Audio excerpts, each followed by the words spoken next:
GSMC Baseball Podcast, brought to you by the GSMC Sports Network. I'm your host, Sam Menzie, and we've got you for you today. First topic we'll be going over is Elly De La Cruz's season for the Cincinnati Reds. Really a breakout season and how well he's done this year, plus the impact on the Reds, all that kind of stuff. After that, we'll be going over the Nationals preparing to sell at the trade deadline, the Dodgers and Phillies upcoming series, the Cy Young leaderboard, and then also what teams have the most to prove before the All-Star break. Now, before we do get into that, I would like to ask you to please like and follow the show. We do get a number of questions from viewers, so to ensure that your question does get read in the air, please use the link at gsmcpodcast.net. It really does help the show, and it really does mean a lot, so thank you so much for that. And let's get into the show for today. All right, so I just want to say before we get into the show, I am a little bit under the weather, so if you do hear my voice being a little, a little more, a little weirder than usual, or me sniffling, sometimes I do apologize. It's just what happens, these times of year. So, going into our first segment, we'll be talking about Elly De La Cruz of the Cincinnati Reds, so let's get into it. So, coming up last year from AAA, Elly was someone that I, and many baseball fans as well, have had their eyes on for a long, long time. This is a guy I've known about for a significant amount of time, as a prospect, as an international signee, and we had just heard basically about how much of a athletic freak he was. This is a guy coming up that was always obviously this tall, had this body, had this insane speed, this insane power, this insane hit tool all around, and he was really looked at as just an outlier in baseball. I mean, you have these kind of guys who are tall. Of course, you obviously have Aaron Judge, who's the main example. You also have Sean Jelly from the San Francisco Giants as a 6'9" pitcher. Of course, you have legends of the game like Randy Johnson as well. But seeing a guy like this at shortstop was insane. And the thing was also, he was pretty good at fielding. He could, again, and he had a lot of talent as well. So he was really kind of a mutant and just someone that really defied logic with how talented he was for his height and just the way he played shortstop. So he was someone that was always very interesting to baseball fans, was someone that always was of high priority to Reds fans, making sure that his career would live up to his full potential. And now coming up, I mean, man, has he been fantastic. Again, this is a guy that Reds fans have looked at for a little while, especially in those darker times in 2021, 2020, 2022. Sorry about that. As a guy who could really, not save the franchise, quote unquote, but give them a glimmer of hope. You had all these big free agent signings, all these big trades, guys like Nick Castellanos left in free agency. And after that, you were really into a deep rebuild, trading a lot of your guys, again, letting them walk.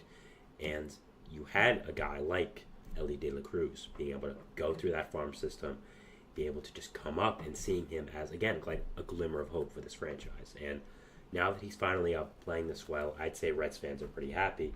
And I just did want to go over his season, the impact of the Reds franchise, and just him overall. So, let me get into it. So, coming up last year, he definitely did show some prowess. I mean, he did have 2 WAR. He only played, he played in just under 100 games. So 2 WAR is pretty nice for that, especially for a rookie. But, the hitting wasn't great. I mean, he had an 84 weighted runs created plus, which is not great. Also, his WOBA and his expected WOBA were practically the exact same, so it wasn't exactly like he was getting insanely unlucky or something. So you look at that. I mean, also, he had 144 strikeouts in 98 games, which is bad. But at the same time, all young players are going to struggle with strikeouts. I mean, really, unless you're Juan Soto, all young players, when coming up, are going to struggle with strikeouts. That's just one of the parts of becoming a big leaguer from the minor leagues. So I didn't really see too much of that. But the walk percentage was kind of low at only 8%. And also, the ISO was kind of low for someone like him, under 2. So, that was also, something. But when you looked at him, you saw a very raw player, a player that had a lot of talent, no doubt, was very athletic, was, again, an insane athlete, but just someone that was very raw and, and you were hoping that those abilities would come out of him and he would finally break out. And man, has he done that this year. I mean, he's been absolutely fantastic so far for this Reds team. His weighted runs created plus now is at a 124, which obviously is a significant jump from last year, 40 points. Now, again, if you don't know what weighted runs created plus is, it's the stat I use for hitting. It's advanced, but it's advanced, quote unquote, but not really. I mean, it's pretty simple. It's just, 100 is average, so if you're above 100, you're whatever percent above average. So in this case, De La Cruz would be 24% above average, and it just factors in a lot of different things like ballpark and stuff like that. So I've always used it and I really enjoy it. So that is the stat I use. But yeah, obviously Cruz has been a great hitter in that case as well. You also look at some of the percentages, which are interesting. I mean, the barrel percentage is up 4% from last year, which is obviously good. I mean, even though he did get a cup of coffee in the bigs, he still did get a good amount of time there. So it's not exactly like we're taking these stats with a grain of salt. No, I still think there's something, we can still take something away from them. So I think that it's fair enough to do that. Ground ball percentage is also down 5%, which is a big deal. I think that was one of really the big concerns with Elly, was that would he lift the ball enough?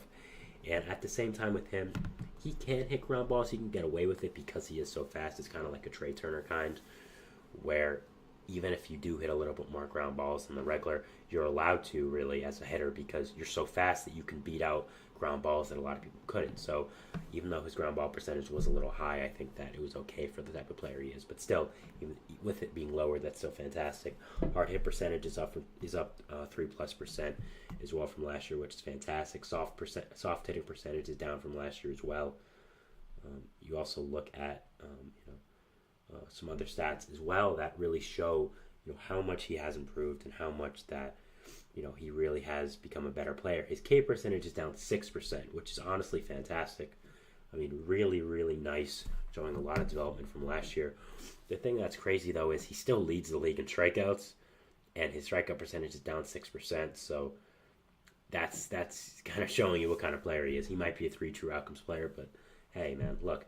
The thing about De La Cruz is, and I was going to touch on this later, but I think it's a good time to pick it up now. Before I do that, by the way, though, also, walk percentage is up 3%. Again, showing a lot more development.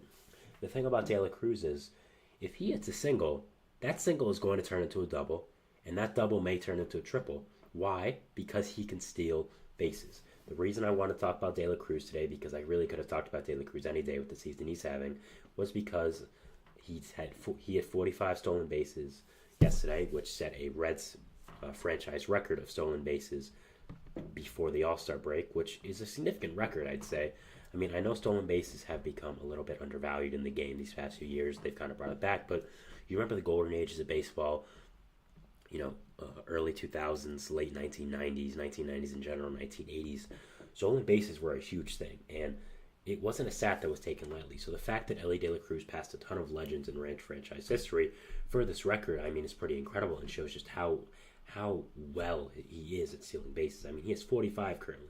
He has a very good chance of hitting 50 before the All-Star break, maybe even 60 before the trade deadline, which would be insane. I wouldn't be surprised if De La Cruz gets 100 stolen bases at the end of the year. Now, they could potentially shut him down at the end of the year with stolen bases just so he doesn't get hurt, because I don't really think they'll be competing this year for a multitude of reasons, mainly injuries.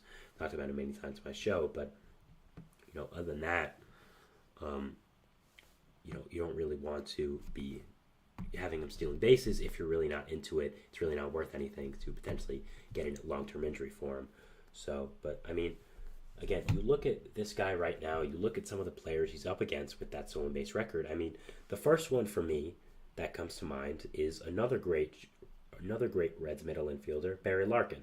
This is a guy who had 51 stolen bases in 1995, was a consistent all-star, was very fast, and Elly De La Cruz is, beating a guy like that who was on this franchise. Pete Rose stole a lot of bases as well, so I think having this record shows how good Elly is at that, and bringing back stolen bases really is such an exciting time for baseball. As a baseball fan, I love it, and I think it just brings so much more to the game. I think it just brings so many exciting elements to it, and again, I'm very excited that it is back. So Elly really has just been an incredible player this year, really has broken out and been so fantastic. And again, I think there are some deficiencies within his game. He strikes out too much, doesn't walk that much, but at the same time, the thing about him is, you may say, okay, what I'm trying to get at is, he's a player that, again, if he hits a single, that turned into a double, and that could potentially turn into a triple.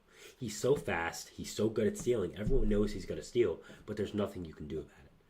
And that's where a lot of his value comes from. So I think he's such a valuable player in that asset that a lot of that won't show up on a stat screen. I can confidently say that as someone who loves advanced statistics. That is very true. And just, man, the impact he has had on this Reds franchise is undeniable. The way they've really just turned the culture around from a few years ago when they were losing a lot has been really, really great. And, yeah, has just done an absolutely fantastic job with this team has given Reds fans a lot of hope for the future. And yeah, if I'm a Reds fan, I'm very excited about where my team can go. And I'm very excited about Elly at the helm of it. And also, overall, in baseball, I think Elly has really become a face of baseball really quickly into his second year as a writing all-star. He's already doing promos with the MLB social media accounts, doing the thing about going to the MLB store in Manhattan. So, yeah, a ton of nice things are happening with Elly right now. He's becoming a face of the game. Seems like an amazing guy. Already knows English pretty well that he's doing in interviews. It's pretty incredible for a young guy coming over from the Dominican Republic. I mean, I think people really underestimate how hard learning another language is. So whenever a player does it, I mean, I give my hats off to them. It's something that takes a lot of work, and it's, I don't even know a second language, so I give them all the credit in the world of doing that and being a professional athlete. So obviously a very smart guy, again, a face of the game, and yeah, it's just having a great season. He's really helping out this Reds team. I think their future is insanely bright because of him. They're going to get back guys like Matt McLain, Novelli Marte for a full season, Christian Encarnacion, Strand that are really going to help out this team. And I think, as I've said multiple times in the show, the Reds are going to be a team not to mess with within the next few years. And I really do think they are going to be a fantastic team next year. And I think they would have been that team this year if suspensions didn't happen and injuries didn't happen. So, yeah, that is our first segment here for today, talking about Elly De La Cruz and his season for the Cincinnati Reds. We'll be moving into our second segment here, which is going to be talking about the Nationals and the reports that they are preparing to sell at the deadline. So, yeah, we'll be getting into that, and we'll see you after the break. So, thanks, and bye. I feel like I'm losing my mind. Is everybody in the world blind? Please, Lord, give me a sign, a sign. I feel like I'm losing my mind. Is everybody in the world blind? Please, Lord, give me a sign, a sign. I wanna be the greatest. Everybody on their fake shit. I look around and feel like everybody is the fakest. I make this every day and I'm impatient, hoping one day I blow up from the basement. Statement, the top is so vacant. I don't hear shit that I think is amazing. Waiting for my day when I'm playing sold out shows where 1,000 faces. Hey, give me that crown, get in my way and to be put down. It ain't your place, all this my town. If I want that shit, then I'll get it right now. I'm losing it, the noose it fits. I'm losing shit, a stupid myth. You choose to live or choose to dip. You choose to fight or lose your grip and lose a gift. I feel like I'm losing my mind. Is everybody in the world blind? Please, Lord, give me a sign, a sign. I feel like I'm losing my mind. Is everybody in the world blind?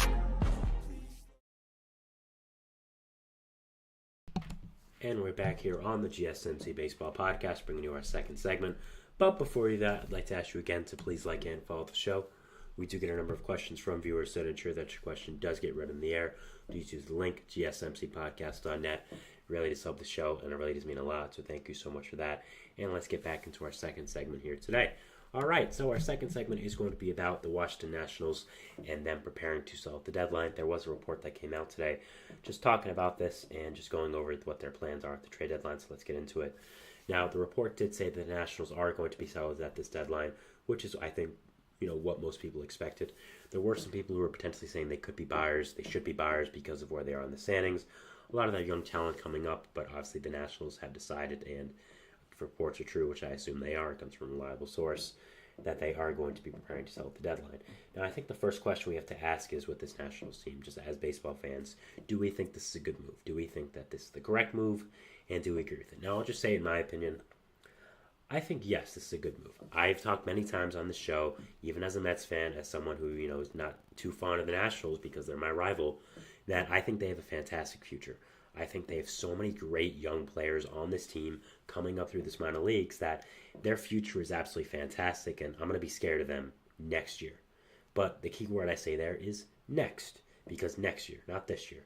This year, I think they're just 1 year away. I think next year, once everyone is fully developed, once everyone is there, they're going to be absolutely nasty. You're going to have a rotation core of guys like Jake Irvin, Mitchell Parker there. You're going to have Patrick Corbin's money off the books, so you can potentially add another big-time starter or a big-time player in general. You have Mitchell Parker, Jake Irvin there. You have Josiah Gray, Mackenzie Gore, those two guys as well. I'm sure I'm forgetting one other person as well.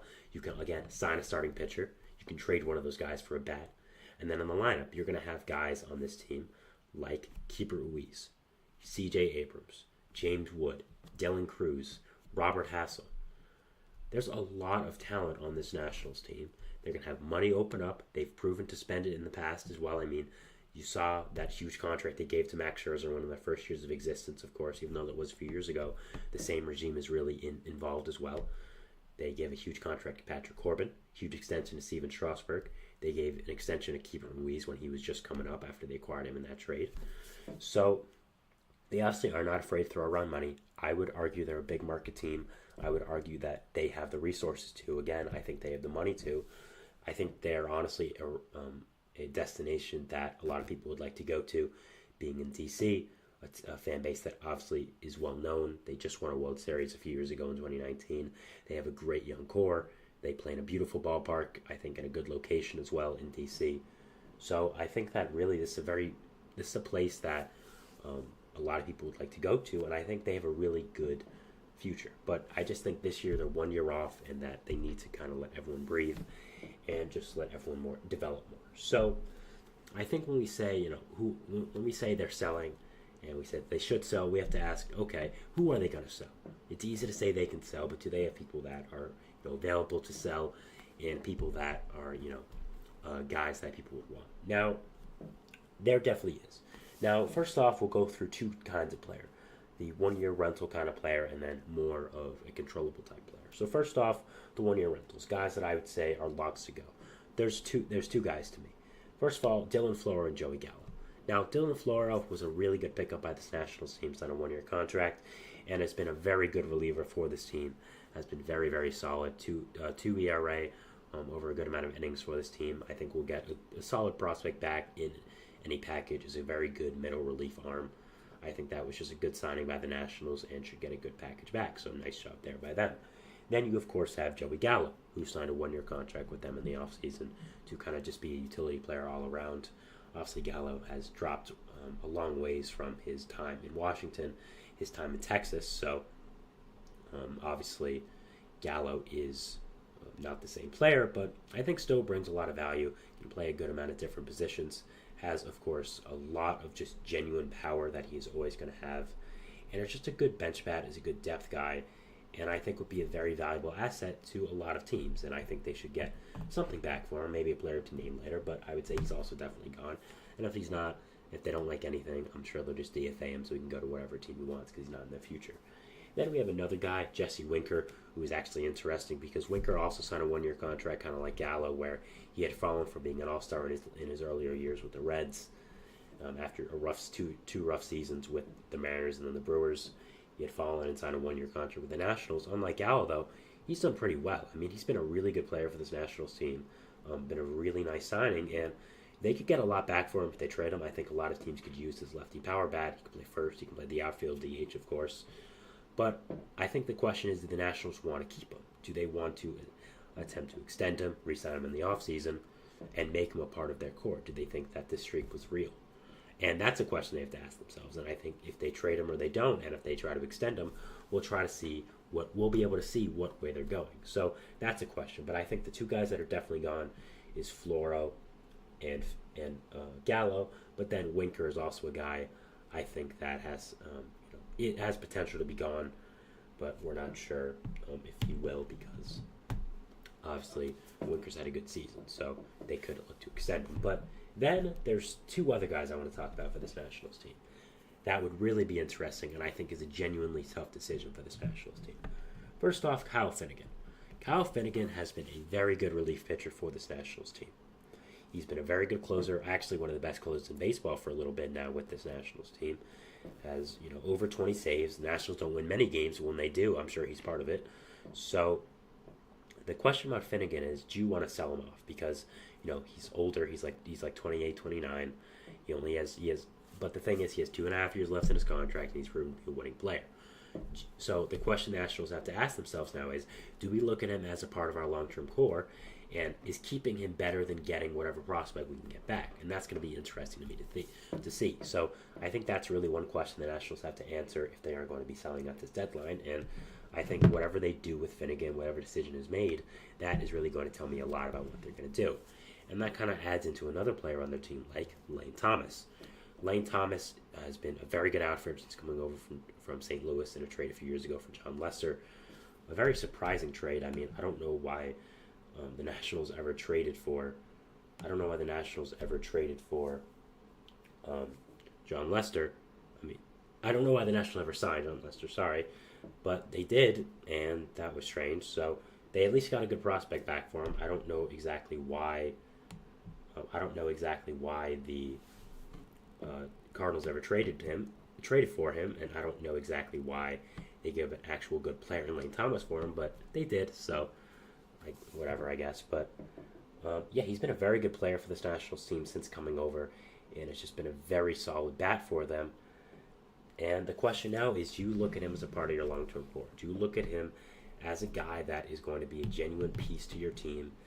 And if you do, is he going to be a bigger part of that than getting a prospect back? Is he going to be more valuable on your team than a prospect? So that will be interesting to me. Will be interesting to see, in my opinion, as well. So I am actually, very interested to see what the decision is about Lane Thomas, because again, he has 1.5 years left in his contract. He's a little bit older, 27, 28, and the question is, do you want to extend him? Do you want to keep him, make him a part of your core, or do you want to trade him, sell for this year, even though he has a few years left in his contract, and not keep him? Now, personally, I would usually keep a player like this because, I think the Nationals are so close. I really do. I think they're really going to be competitive next year. But the thing about Thomas is, I think the Nationals have a lot of good outfielders. I mean, I've talked about it before, but De La Cruz, Robert Hassel, James Wood. To me, if I'm the Padres, that's my outfield for the next 10, 15 years. And as much as Lane Thomas is a very good player, because he is an outfielder, I don't think he provides value for the future for them. So if I'm them, I'm trading him and I'm getting rid of him. Not getting rid of him sounds like he's trash, but he's good. I would trade him just because of that. I would trade him for a young pitcher, young infielder, something with more control. So you can push, obviously, the payment back, which helps you with the cap situation, because I'm sure they want to go big on free agents this offseason. So if I'm a Nationals fan, that's really what I'm doing. And it's not because of Lane Thomas because he's bad. No, it's just because of what your future outlook looks like with guys like James Wood, like Robert Hassel, like De La Cruz coming up through the pipeline rather quickly. I mean, James Wood is already here. So, if I'm a Nationals fan, overall, I'm very excited for my future. I'm very excited for my team, and I think these decisions at the deadline are going to be very interesting to make, what their future looks like. But I think it's a good decision right now to sell. Again, I think you're really 1 year away. I think within a year it'll be very good, but we'll have to end up seeing what does happen with them next year and what happens with them the rest of the year. So for this year. So that is my second segment here, talking about the Washington Nationals and their trade deadline. Moving into our third segment here, which is going to be talking about the Dodgers and Phillies, a little bit of a series preview for them. So we'll be going over that, and we'll be talking about it after the break. So thank you, and hold on. Thank you, and bye, and see you then. So thanks. Looking for your daily fix of sports talk without having to pay for it? GSMC Sports Network is available on YouTube. Just search GSMC Sports Network. Get your fix of daily sports talk shows on YouTube, absolutely free. NFL, college football, NBA, MLB, MMA, UFC, fantasy football, and so much more. GSMC Sports Network has shows running all day long, with new sports shows starting every 2 hours. Just like on your favorite cable sports channel, except GSMC Sports Network is absolutely free. Just search GSMC Sports Network on YouTube to catch one of your new favorite shows, like the GSMC College Football Podcast, Chip Shot Football Podcast, Hoops and Heels Women's Sports Podcast, GSMC Basketball Podcast, and so many more. Check it out for yourself. GSMC Sports Network, now available on YouTube absolutely free. Search GSMC Sports Network on YouTube right now.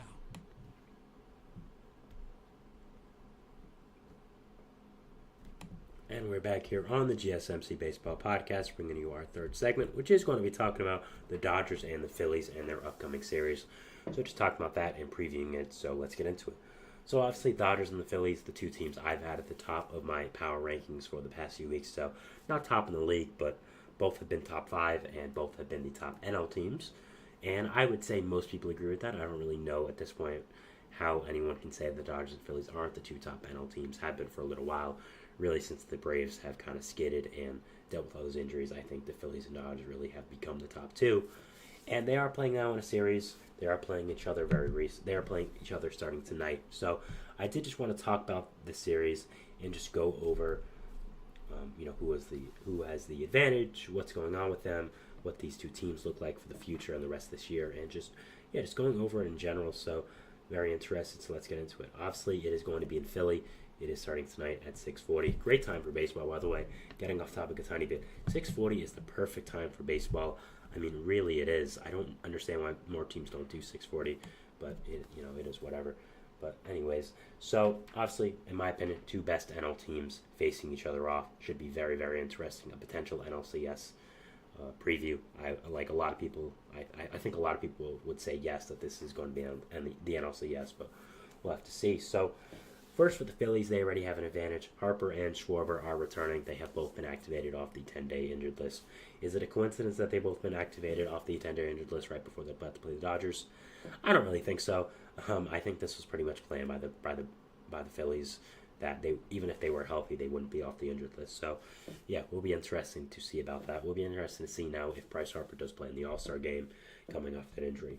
But yeah, obviously a nice boost there for this Phillies team, getting both Harper and Schwarber back. Obviously two of the better bats in this entire lineup, probably the two best. So that's nice for them. So starting off this series today, we have Zach Wheeler versus Bobby Miller, which should be an interesting game. Now, I would obviously say that the Phillies have the advantage here. Bobby Miller's a very solid young pitcher, a guy I have a lot of hopes for in the future, but has been injured a lot of this year. Hasn't really been able to put it together when he is healthy. So playing Zach Wheeler, I think the Phillies have the obvious advantage at this point. I think they are clearly the team that has the pitching advantage for this one. So I would say they have the advantage there for the first game. Then after that, you have Gavin Stone versus Christopher Sanchez, which I would say honestly is pretty even. I've given a lot of credit to Christopher Sanchez, how well he's breaking out this year with this Phillies team and how well he's done. But Gavin Stone is not someone that I think has been given enough credit and has been someone that really has gotten a lot of press for how well he's done this year. You know, the Dodgers have so many top prospects, have so many top players, that a guy like Gavin Stone is really going to fall under the radar. But without him, I think this rotation would have crumbled a long time ago. Has really become a great middle-of-the-rotation starter when you've had guys like Clayton Kershaw, Yoshinobu Yamamoto go down for a significant amount of time, and Stone has filled in very well. Was a former top prospect with them who, while he didn't do great in the major leagues, I don't really think he ever got a chance, fully, because of how many good players were on this Dodgers team. And now being able to get a chance to really start and contribute to this team, he's done a fantastic job. And he's really become a great middle-of-the-rotation starter for this Dodgers team, and has been a very good player for them. Now, I would say this is pretty even with Sanchez and Stone. I think both are pretty good middle-of-the-rotation arms. Both guys, when the teams are fully healthy, are more 4 or 5s, which just shows how great their rotation depth is. I mean, Stone, again, has made 16 starts this year, has a 3 ERA, 92 innings, has been great, K per 9 of 7. This is a guy who's been a very good starter, 25 years old, finally becoming the guy I think the Dodgers really expected. So that's a nice guy right there. So that should be a very interesting pitching matchup. Two guys who finally broken out after a little bit of time in the major league, Christopher Sanchez and Bobby Miller. So I would give both the tie there. I said Bobby Miller. I meant Gavin Stone, obviously. Sorry. And then the last game we have is the Dodgers have TBD listed in Aaron Nola. TBD obviously is to be determined. I was going to make some joke about it, but I decided at the last second not to. Obviously, the Phillies had the advantage there. The Dodgers have a lot of pitching injuries right now, and I think really just 6 games before this All-Star break, they're trying to just coast through it and relying on their offense. So obviously the Phillies had the advantage there of knowing that they're going to have Aaron Nola, one of the better pitchers in baseball, pitch. So obviously right now the Phillies have the advantage, I would say, in the pitching rotation. Also, in the pitching department, I would also say for the lineup right now, they probably do have the advantage. They just got Harper and Schwarber back while the Dodgers lost Mookie a little while ago. So I would again say that I think right now the Phillies have the better team. I think right now, again, the best team in the National League. So I do think the Phillies have the advantage, all that going for them. Playing in Philly, again, I think they have the better team. But overall, I'm very interested to see what this matchup looks like, who takes home the series win. And I really do think it is a big series for both these teams. I think the Phillies are trying to prove to everyone that they are legit and that they are a team to really be messed with, because we're really not used to them being this good in the regular season. Now, they've made the NLCS 2 years in a row, made the World Series a year ago, and even with that, we don't really ever expect them to be this good in the regular season. We kind of look at them as a postseason team. And the way they've been able to really play this regular season, play this well, has really been fantastic. And yeah, it's just been really, really great. So props to them. And I think if they do end up winning the series, getting the 2 out of 3, obviously sweeping 3 out of 3, I think that would really have people like, okay, this Phillies team is really great. Obviously, we know they're great already, but I think it would really prove to a lot of people that, okay, they're not a team to mess with. They are very good, and they deserve to be up here and where everyone has them, all the rankings and all that. So it's a big test for this Phillies team, and yeah, I'm just really interested to see where the series goes. So looking at both these teams now, really going into the All-Star break and the trade deadline. For the Phillies, again, I think they're the best team in the NL. I don't really think they have many big needs, but if they do have one, I said it before, I think they need a center fielder. They really banked on Johan Rojas becoming the guy in center field for the foreseeable future after a really good season last year out of nowhere. But he did not come through this year again with as good of a season, so he is in AAA now. So I think really the Phillies need a center fielder out there. Honestly, I think they need a long-term solution. You could just say, get a corner outfielder, move Brandon Marsh to there. No, I disagree.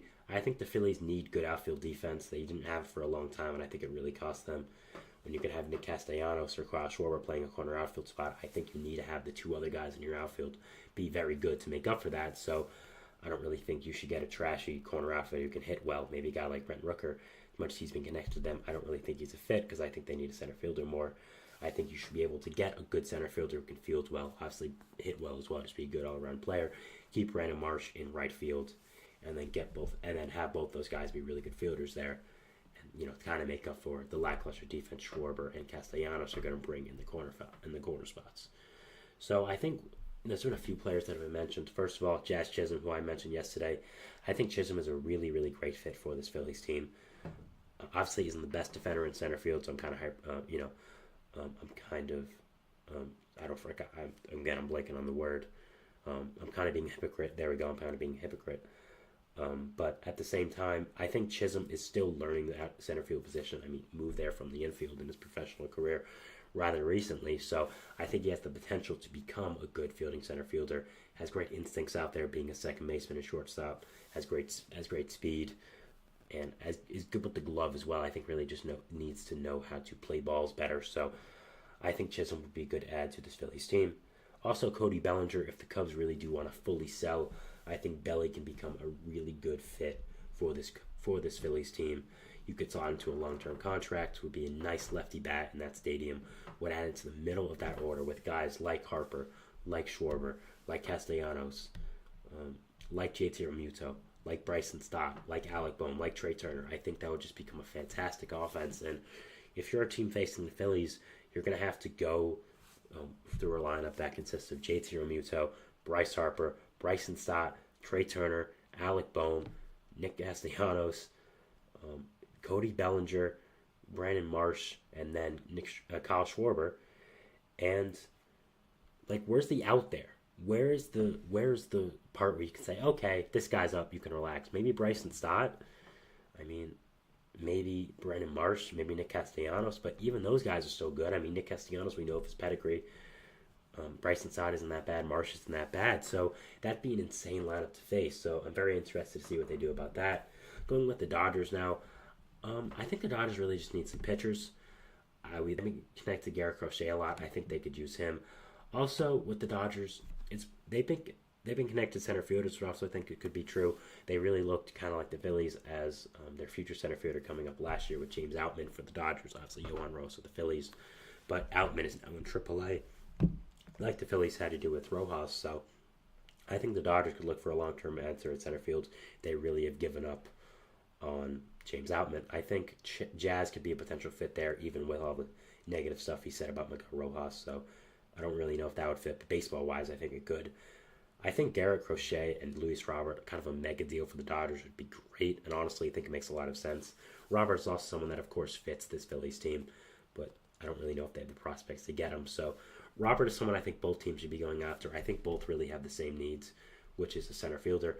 I think the Dodgers need a pitcher, which Phillies don't, so that's different. But yeah, both need a center fielder. I think the Dodgers need a pitcher. So yeah, be very interesting to watch this series overall. Be very interesting to watch what these two teams do at the deadline. And yeah, just very excited to see what is going to happen. So yeah, going into our fourth segment now, which is going to be talking about, let's get it up here, the Cy Young leaderboard, and just going over the guys on there and just talking about them. So yeah, we'll be going over that, and we'll see you after the break. So thanks, and bye.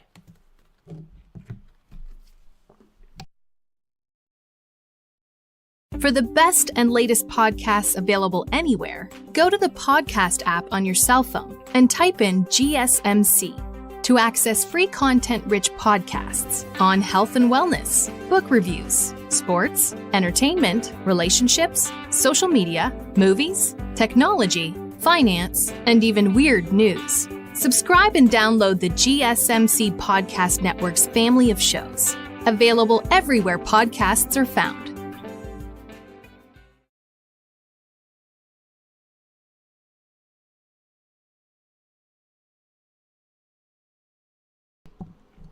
And we're back here on the GSMC Baseball Podcast, bringing you our fourth segment, which is going to be talking about the Cy Young leaderboard and just some Cy Young rankings right now for the MLB. So let's get into it. They did post an article today talking about it and just going over them. So let's get into it. Just wanted to get my thoughts on it. So yeah, we'll be starting off with the NL first and just going over these guys and just giving my thoughts on each candidate, what I think the ranking should be, and yeah, just overall, some snubs, all that kind of stuff. So yeah, let's get into it. So, first off for NL, we have at number 1 from the Atlanta Braves, Chris Sale. I mean, what is there to say about the Braves that really just hasn't been said? The Braves can do anything, man. I mean, they acquire 97-year-old Chris Sale from the Red Sox, who has been not good for 2 to 3 straight years, who got hurt riding a bicycle last year and is out for the season, and make him the Cy Young favorite. What do they know that we don't know? What data do they have that the public doesn't have, that other teams don't have? They make these kind of moves. I mean, it's truly incredible the way that Sale has bounced back with this Braves team, how so many middling veterans bounce back with this team. I mean, just look at Jesse Chavez and his career arc if you want to look at something that's crazy with the Braves. So, yeah, I think that Chris Sale, honestly, he deserves to be at the top with how fantastic he's been for this Braves team. Really has carried this rotation on his back with 2 other guys who I will talk about after as well, after Spencer Strider did go down. So just how fantastic he's been. Props to him, man, for revitalizing his career, going to this Atlanta team, saying yes to the trade there, which I don't think a lot of people would have done. You know, as much as you weren't doing great in Boston, you were comfortable there. You had lived there for a good amount of years, I'm sure. You had gotten comfortable there. So the fact that he was ready for a new opportunity, was ready to move on from Boston, go to this Braves team, which is going to have significantly more pressure on him to win. Good for him, and the way he's pitching, man, congrats. And yeah, I just think it's absolutely crazy, and just good for him with how well he's doing. So, yeah, props to him. And I honestly, again, I think he deserves to be number 1 right now. After that, we have second from, again, the NL East, Zach Wheeler. Now, Wheeler has been absolutely fantastic this year, again, with this Philadelphia Phillies team. Has been one of the biggest reasons why this Phillies team has been so good, because of their rotation. I mean, you're seeing not only Wheeler here, but of course Ranger Suarez below him as well. Both Phillies players. So I think both deserve to be here. I think both should be on this list. Not sure exactly about the order, but I think honestly both should be here. Wheeler has been fantastic. Suarez has been fantastic. I think both are obviously guys who should be on this list, and yeah, they've been fantastic, and I see nothing wrong here. Suarez really was the favorite for a little while, but kind of came back down to earth a little bit. Had a rough start against Detroit, had a rough start against Miami, so kind of put him back down a little bit. I mean, still has been absolutely fantastic, still has had insane stats, but yeah, I think both players definitely deserve to be here, 2 and 3.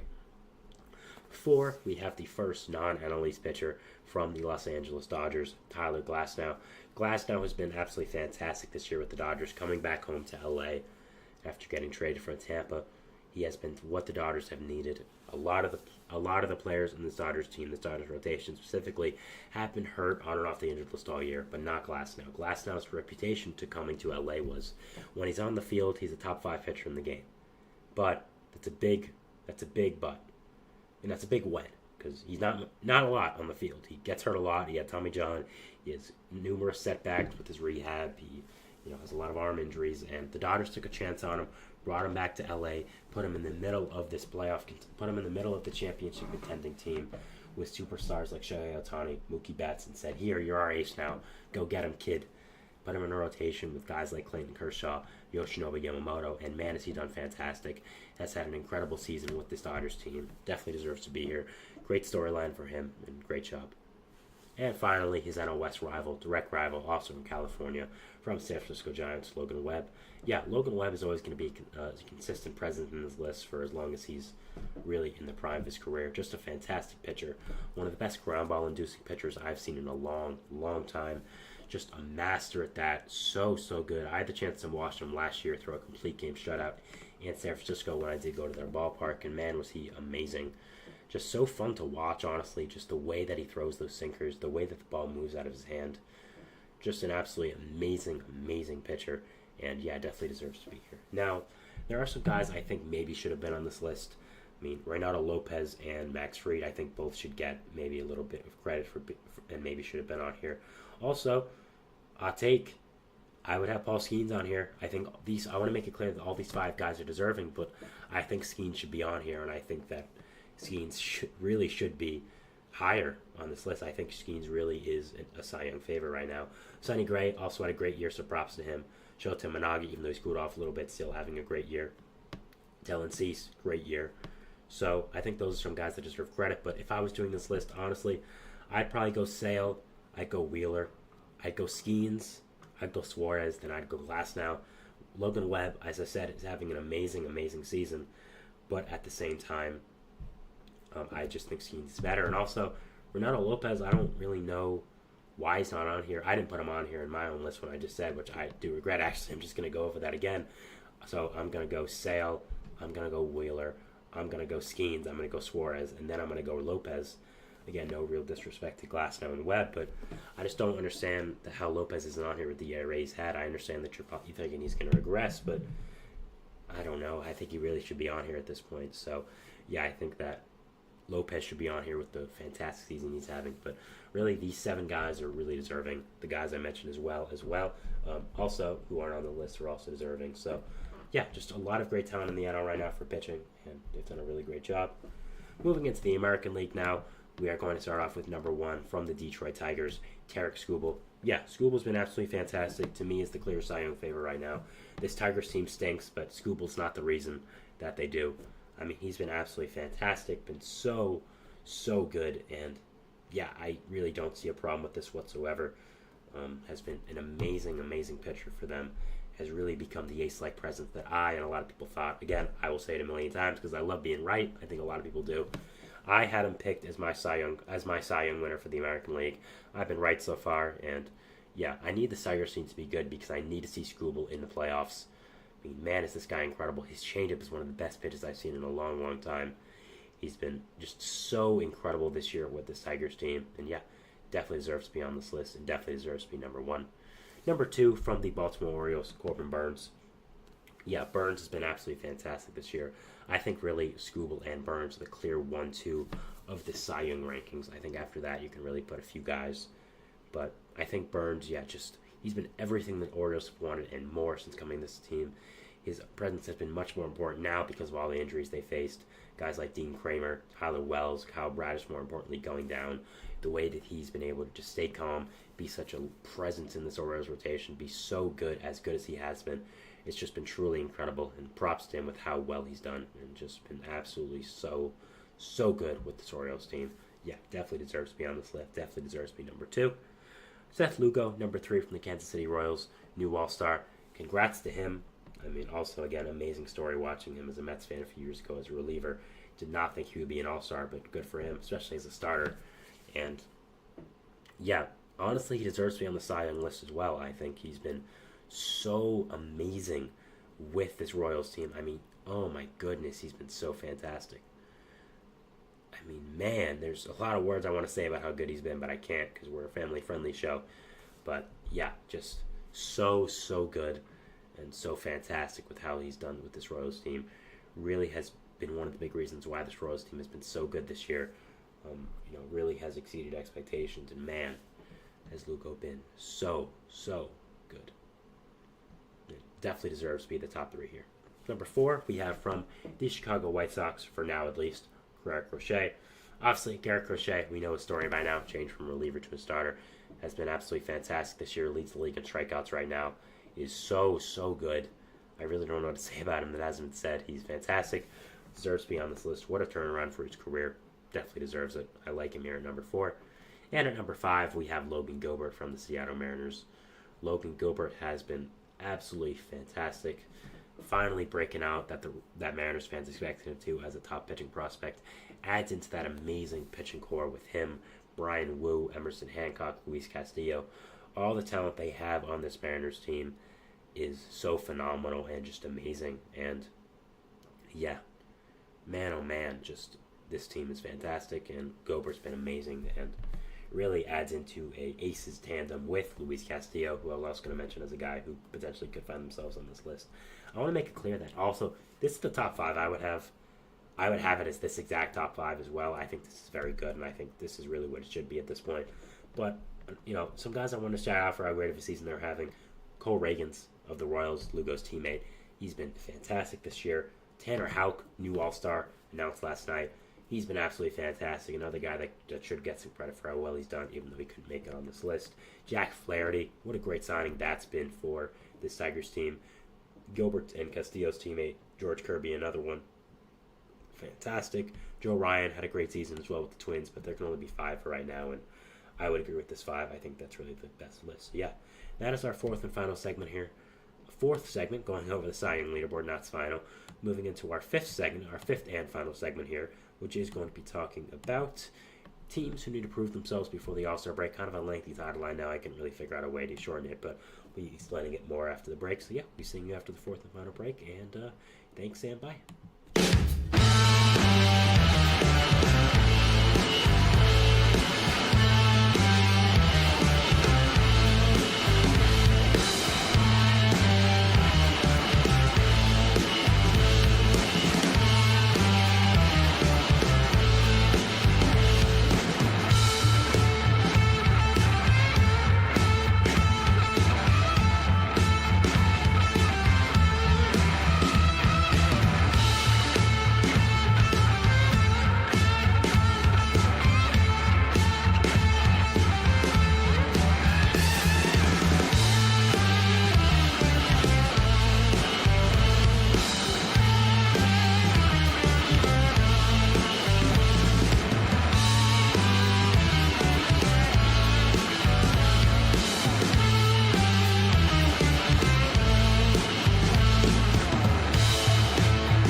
And we're back here on the GSMC Baseball Podcast, bringing you our 5th and final segment, which is going to be talking about some teams that need to prove themselves before the All-Star break, and just we're talking about that and what that merely means. But before we do that, I'd like to go over some news I just saw on social media, just scrolling here over this break. It's apparently come up that Rafael Devers is going to be skipping the All-Star game due to some shoulder soreness, according to Alec Cora. So obviously we'll be needing to find a replacement for him, so I just wanted to mention that. I'm assuming it will be Jordan Westerberg of the Baltimore Orioles, who was a little bit of a snub last time for the All-Star, so I'm sure he'll get his chance. So another Oriole to the game, but yeah, obviously just want to talk about Rafael Devers. I saw he was just, and it was announced that he would skip the All-Star game, so did want to talk about that. But yeah, going over our final segment here, I did want to talk about 5 teams that I think have the most to prove before the All-Star break. Obviously, there are 6 games before the break. I'm not sure when I'll post this, but at the time I'm recording, 4:30 in the afternoon, there are 6 games before the All-Star break. There might be 5 when I end up putting this on YouTube. But yeah, I think these 5 teams really have the most to prove before the All-Star break, because I really think the All-Star break is when teams really start honing in on trade deadline strategy, not finalizing it, but really getting a full idea of what they're going to do. And I think these teams need to prove to their front office that they are either going to buy or sell. So yeah, the first team I wanted to talk about was the Tampa Bay Rays. the Rays have been up and down all year, have dealt with injuries for a good amount of time now. I mean, they had injuries really going into the preseason as well that have really dug into this team. So I think with this Rays team, they definitely have a lot to prove because, again, I think they're just very mediocre. They've had a lot of players really underperform. I think Aaron Savali was a big piece of that, and he just got shipped off after coming over in a blockbuster trade last deadline. So that obviously showed the Rays are not afraid to get rid of players they were wrong about. And, you look at a player like Rainier Rosarena, who has really been underwhelming this year, and just kind of this, how that relates to this team. I think they really have not done as great, and I think they really do have to prove themselves to their front office, to Eric Neander, that they should buy, that they are willing, that they are a competitive team, and they are going to add reinforcement at the deadline rather than trade away some of their guys like maybe a Zach Littell or a Zach Eflin. Now I think they could do a mixture of both, but I think they really have to do well against these next two series to end up proving that, okay, we are a contender and you should go in on us. They're playing the Yankees and the Guardians, who are both obviously extremely good teams. Yankees are on a rough streak, obviously, so you'll be able to take advantage of that. Guardians are a fantastic team, so nothing really to say about them. So if they can win 3 out of 6 or 4 out of 6, I really think that would be a positive sign here for this front office, being able to see that your team won 3 or 4 out of 6, not lose more games than you've won against two very good AL teams, maybe even two out of the top 4 best AL teams, I'd say. Being able to win that, I think, will be a really great job for them, and I think that's really what they need to do. So I'll be watching them. The Astros are another team I put them here. Obviously have dealt with a ton of things. I mean, injuries, underperformance. They had to release Jose Abreu 2 years into his year and a half into his huge 3-year contract to be their superstar first baseman. So that's been bad. They have their entire rotation plus more on the injured list. So they've obviously dealt with a lot of adversity this year, but at the same time, they've done really well over these past few weeks.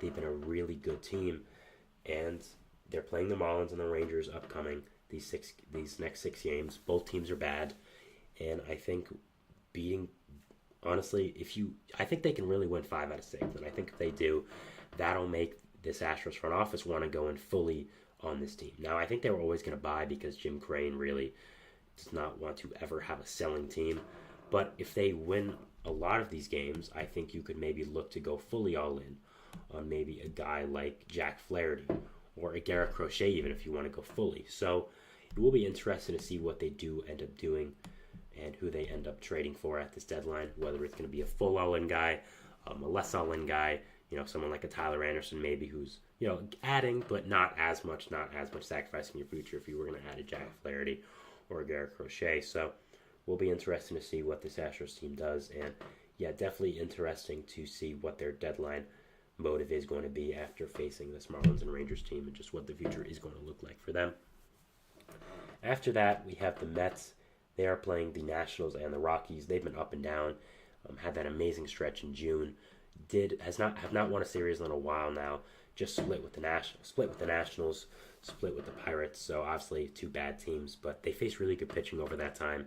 Faced some really good young pitchers, which both these 2 teams have. So yeah, overall, I think that this Mets team is still good. They're playing the Nationals and Rockies upcoming, 2 bad teams, and I think they need to win 5 out of 6 to really prove themselves and prove to be a formidable contender with all these teams in the National League, especially in the wild card that are bunched together. I think the Mets really have to show that they are above everyone, and that they are, that show to David Stearns in that front office, who is trying to build a winner there, that, go all in on us, go add pieces, go get some bullpen arms, if you can beat these 2 bad teams. So yeah, if I'm a Mets fan, that's what I'm hoping for, which I am. I'm hoping that we add. I think we should, and I really think that we have a lot to prove for these next 6 games against the Nationals, Rockies, all at home as well. I really think we need to win 5 out of 6. I really don't think there's an excuse not to. The Giants are a very mediocre team. They don't have great hitting. Their pitching is pretty good, but a lot of it's hurt, and it's going to come back after the deadline. You're getting guys like Alex Cobb, Blake Snell, Robbie Ray back, which is a good amount of talent, but will you be able to sustain that talent till the trade deadline? What I mean is, will you be able to keep your team afloat until those guys come back? And I'm just not sure you'll be able to. And they're playing the Twins and Blue Jays coming up. The Twins are a good team. The Blue Jays aren't. I think you really need to win 4 out of 6 against these teams to be able to show yourself that you should buy and that this team is competitive. And I think really overall, this is a team that should end up becoming really good. And being able to add at this deadline and just overall becoming a team that really should be able to add and not subtract. I think this offense is very mediocre, but maybe adding a piece or two would make it better. And getting this rotation back, getting guys in this rotation back, adding already what you have to Jordan Hicks, Kyle Harrison, Logan Webb would be a really good thing, and will be a very interesting team to watch at this deadline. Finally, the Pirates, they just split a series with the Mets in PNC. So that was really nice with them. So they're playing the Brewers and White Sox coming up. Brewers are very good. White Sox are awful. I think if they win 3 or 4 out of 6, they could potentially look to add. I mean, again, I've talked about them a lot, but this is not a team I want to face in the playoffs, this Pirates team. They have an amazing top 3 of Keller, Jones, and Skeens that nobody wants to play. If you add some young bats in this lineup, one guy I talked about yesterday is Jazz Chisholm, who I think could make a lot of sense. If you add in a young bat to this lineup, 1 or 2, I think this Pirates team could really be scary. If they find a way to sneak into the playoffs, I don't want to face them. I don't think anyone does because of that top 3. So it'll be interesting to see what they do end up doing versus these 2 teams. And, just what is going to happen with them. So, overall, just watching that, and I'm watching these 6 teams, the Rays, Astros, Mets, Giants, Pirates, obviously 5, not 6, sorry, and just what they are going to be able to do at this trade deadline and what is going to happen with them. So, that is it for our show today, guys. I want to thank you so much for watching. Remember to like, subscribe to the notification bell to not only get notified when I upload, but when all the other great content creators on this channel do. Make sure to follow us on Facebook, Twitter, TikTok, and Instagram for more content and updates. I'm your host, Sam Menzie. I hope you had a great time watching the show today. It's a beautiful day outside. Enjoy it. We'll see what baseball throws at us tomorrow. And thank you guys so much. And bye. See you tomorrow. Mm-hmm. Mm-hmm. Mm-hmm. Let's go.